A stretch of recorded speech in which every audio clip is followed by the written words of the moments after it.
அனைவருக்கும் சலாம்.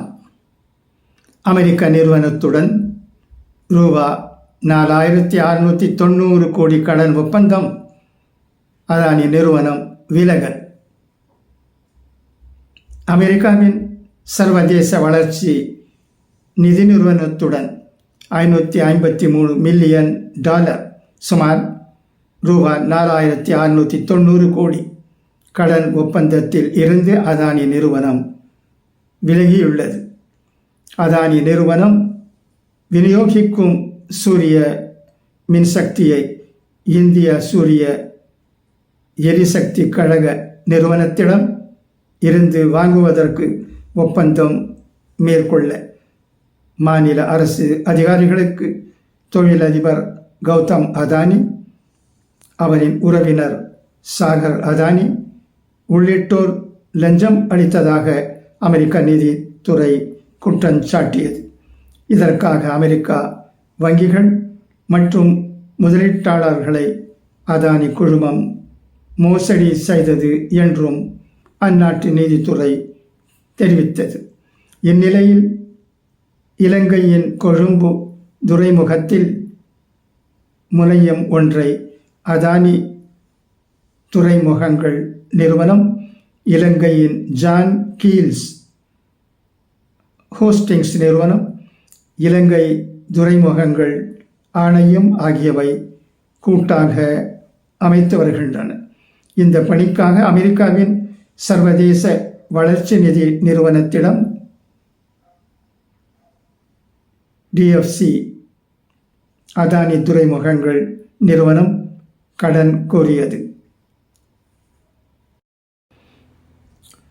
இந்த கோரிக்கையை ஏற்ற டிஎஃப்சி $553 மில்லியன் அதானி துறைமுகங்கள் நிறுவனத்துக்கு கடனாக அளிக்க கடந்த ஆண்டு நவம்பரில் ஒப்புக்கொண்டது.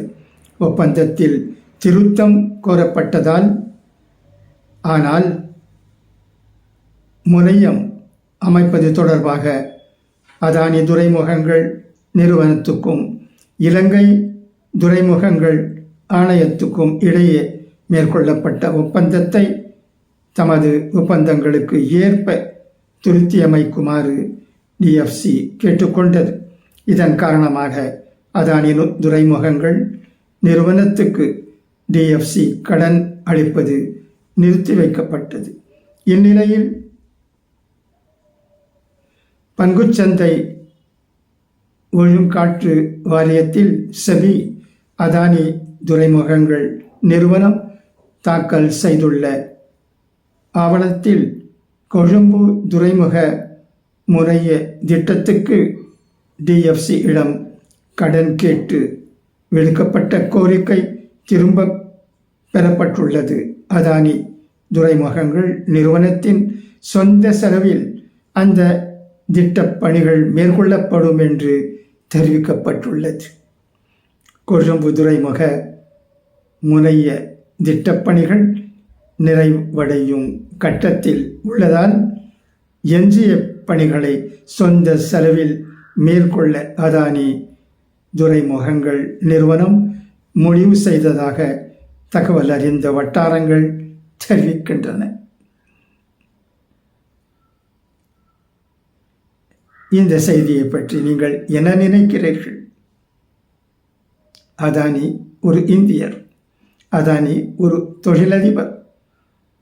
அவருடைய தொழில் நன்றாக இருக்க வேண்டும், வளர வேண்டும், நம் நாட்டில் மக்கள் பயனடைய வேண்டும், ஆயிரக்கணக்கானோருக்கு வேலை வாய்ப்பு கிடைக்க வேண்டும் என்றெல்லாம் நாம் நம்புகிறோம்.